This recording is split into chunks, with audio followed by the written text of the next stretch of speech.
Hello दोस्तों, कैसे हैं आप लोग। हमारी आज की कहानी का नाम है इंतज़ाम। विशाल, ये क्या बात हुई? कल तुम्हें माँ को लेने के लिए आना था तो तुम क्यों नहीं आए? मैं जानती हूँ तुम जानबूझकर नहीं आए, तुम्हें पता है ना बच्चों की छुट्टियां चल रही है। मुझे भी अपने परिवार के साथ घूमने जाना है।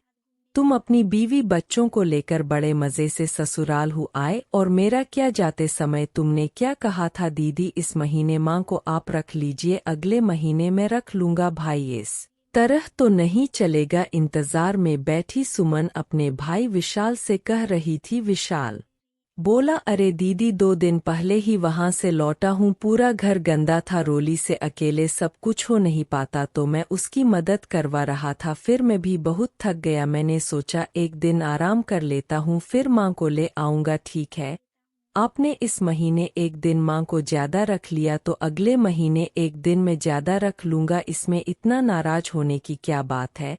सुमन बोली, बीवी की तुम्हें बड़ी चिंता है, पर माँ बहन की कोई चिंता नहीं है। मुझे कुछ नहीं सुनना आज। केया आकर माँ को ले जाओ ताकि मैं कल निकल सकूं। अगर तुम नहीं ले गए तो माँ के अगले महीने का पेंशन भी मैं ही रख लूंगी। फिर मत रोना, मेरी अकेले की माँ नहीं है, तुम्हारी भी है।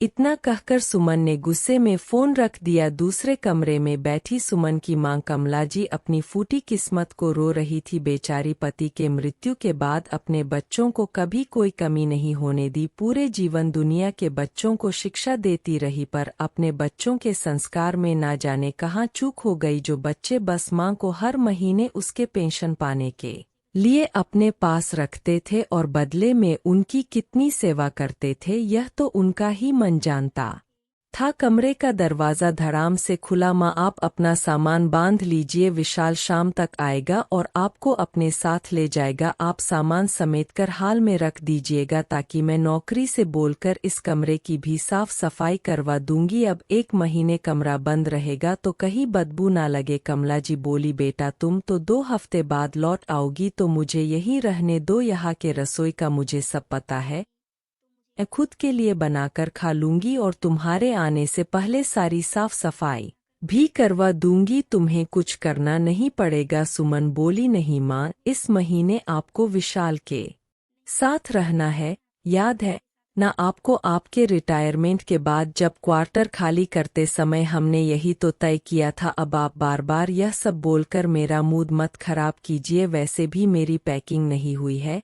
लाजी बोली, बेटा तो इसलिए कह रही हूँ कि बार बार यहाँ से वहाँ डगरे की बैगन की तरह मुझे मत भेजो। कभी कभी तो लगता है मेरा कोई अस्तित्व ही नहीं है।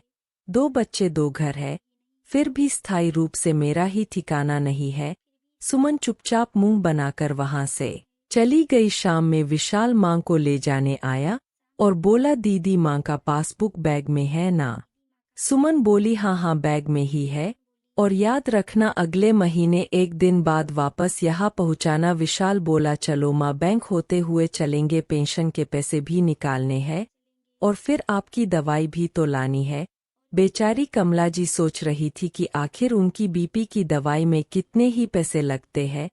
पेंशन से 30 से 35 हजार बेटा रख लेता और बदले में माँ के हाथ में बस दवाई रख देता। सच कहते हैं लोग, जो माँ बच्चों को पढ़ाकर काबिल बनाती है वही बच्चे बुढ़ापे में माँ को इस तरह ठक्कर सोचते हैं, उन्हें पता ही नहीं चलता है।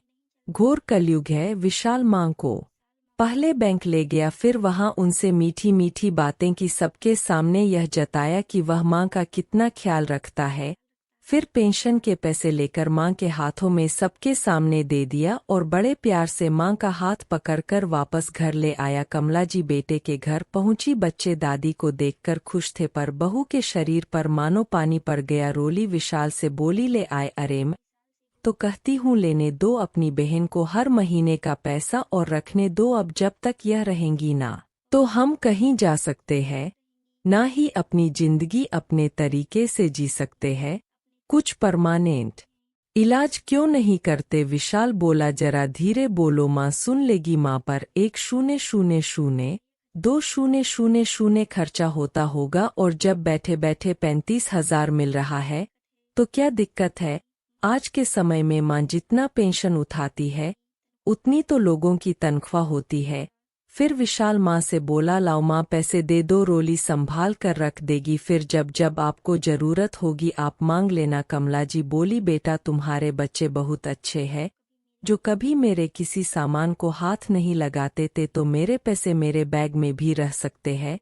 रोली जट से बोली, माँ जी बच्चे तो मेरे अच्छे हैं, क्योंकि उन्हें अच्छे संस्कार मैंने दिए हैं, पर नौकर चाकर की नीयत का कोई भरोसा नहीं, तो पैसे मुझे दे दीजिए तो मैं आपके लिए चाय और नाश्ता लाती हूँ। कमला जी ने चुपचाप पैसे निकालकर उसके हाथ में रख दिए। फिर क्या था, एक दो दिन बेटा बहू सब खाने के लिए पूछे, उसके बाद उनके कमरे में कोई जागने तक नहीं आता था। सबके खाने के बाद नौकर दो रोटी बची सब्जी में से थोड़ा सा अपने लिए रखता, थोड़ा कमला जी को दे देता, और कमला जी बिना कुछ कहे चुपचाप खा लेती थी। करीब 1015 दिन बाद रोली फ्रिज खोलकर सारा सामान चेक कर रही थी। फ्रिज में खीर रखी हुई थी, तो उसने नौकर से कहा कि खीर खराब हो जाएगी, आज मम्मी जी को रोटी के साथ यही दे दो। नौकर बोला, मेम साहब पर यह खीर तो 2-3 दिन पहले की है।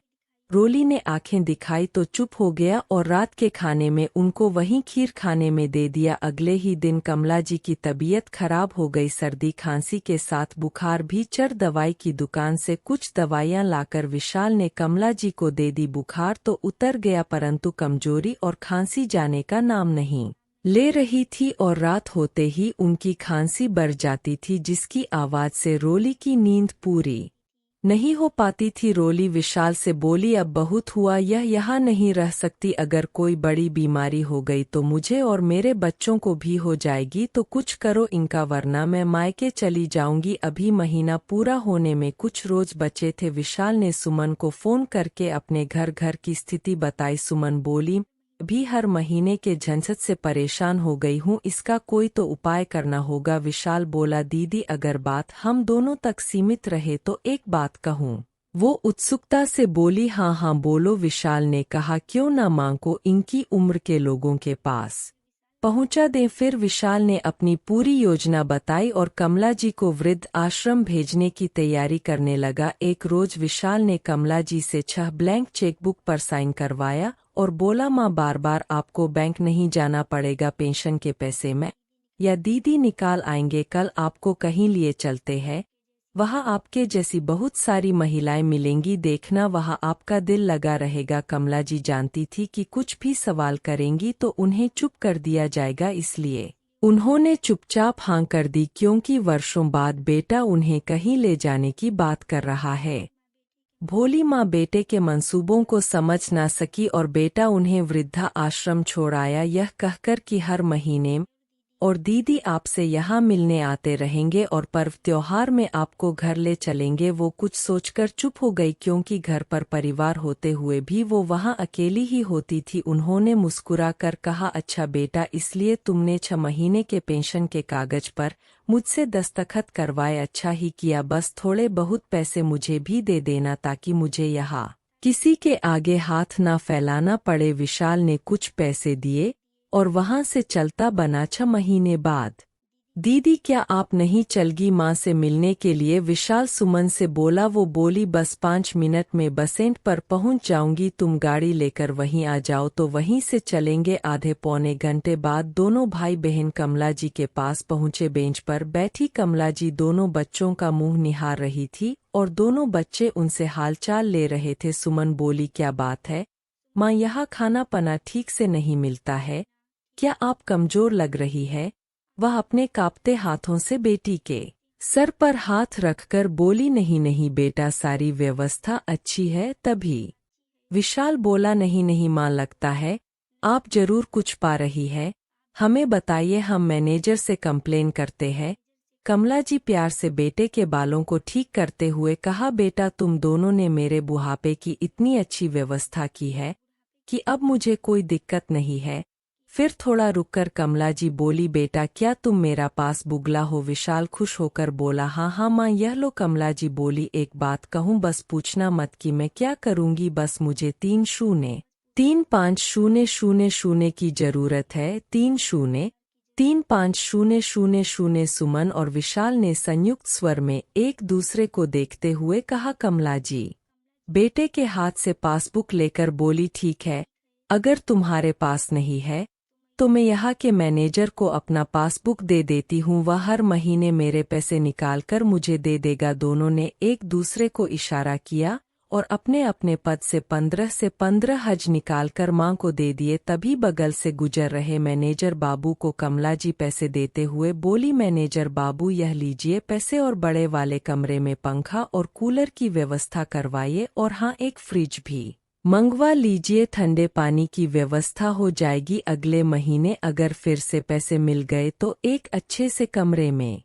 एसी भी लगवा दीजिएगा। मैनेजर बाबू बोले, पर कमला जी कूलर और एसी की क्या जरूरत है, आप तो पंखा भी बंद करके सोती है, फिर यह सब किसके लिए। कमला जी मुस्कुरा कर बोली, मैनेजर बाबू मेरा तो कट गया, पर कल को अगर मेरी ये दोनों बच्चे यहाँ आकर रहेंगे तो उन्हें बड़ी दिक्कत होगी। यह भीषण गर्मी उनसे बर्दाश्त नहीं होगी, क्योंकि उन्हें सुख सुविधा की आदत है।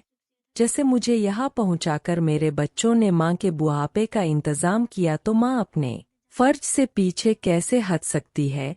पैसे देकर कमला जी उठकर वहाँ से चली गई तो दोनों बच्चे एक दूसरे का मुता करने लगे। दोनों को आश्चर्य अवश्य हुआ, परंतु उनके चेहरे पर अवसाद या पश्चाताप की एक लकीर तक नहीं थी, क्योंकि यही उनके आने वाले भविष्य का चलचित्र होगा, यह तो तय था। कमला जी अपना पासबुक लेकर अंदर चली गई। पीछे से बेटा बेटी मैनेजर को बोला, गलती से माँ पासबुक भी लेकर चली गई। मैनेजर बाबू बोले, वो गलती से आपका कुछ नहीं ले गई, जो उनका था वहीं ले गई, और उन्होंने कहा है कि आइंदा से आप दोनों यहाँ मत आइएगा, जब भविष्य आपको यहाँ छोड़ जाएगा तभी आइएगा। आशा करती हूँ दोस्तों आपको अगर आपको वीडियो पसंद आए तो लाइक और सब्सक्राइब करना न भूलें। धन्यवाद।